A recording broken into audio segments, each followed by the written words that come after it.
Il est important dans le passage du 8e chapitre du livre du Lévitique, chapitre 8, 22-24, de remarquer ce qui se passe à ce moment particulier de la consécration au sacerdoce d'Aaron et de ses fils. Le bélier de consécration fut amené, Aaron et ses fils posèrent leurs mains sur sa tête, puis il fut tué et son sang fut versé. Ensuite, Moïse prit du sang pour le mettre sur chacun d'eux en divers points de leur corps.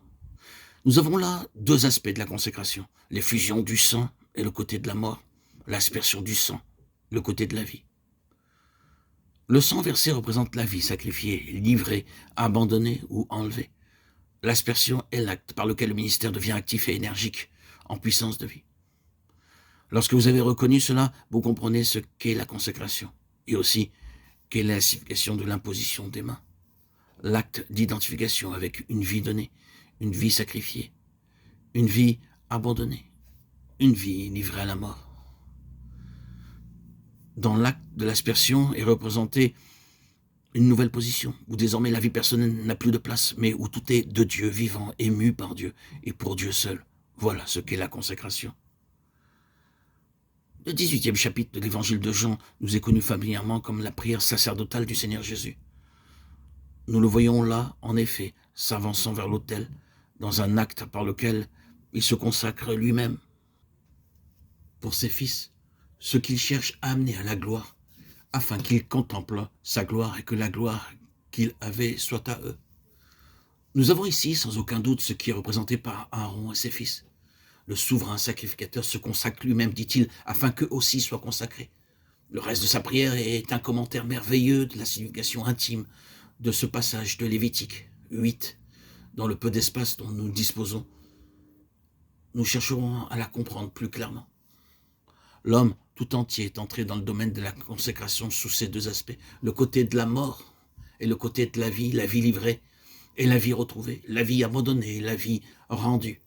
Mais sur notre base, l'homme tout entier est engagé. C'est ce qui représente dans ce passage son oreille, sa main, son pied. C'est un message simple et direct adressé à nos cœurs. Commençons par le passage où il parlait de l'oreille. Sur le lobe de l'oreille droite d'Aaron. Cela signifie que le Seigneur doit avoir le contrôle suprême de l'oreille, que nous devons arriver à la place où l'oreille est morte pour toute autre voie de contrôle, pour toute autre suggestion d'autorité, et qu'elle n'est vivante que pour Dieu, et pour Dieu seul.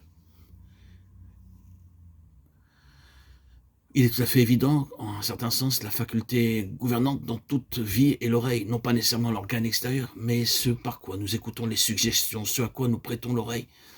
Les suggestions peuvent jaillir de notre propre tempérament et de notre éducation.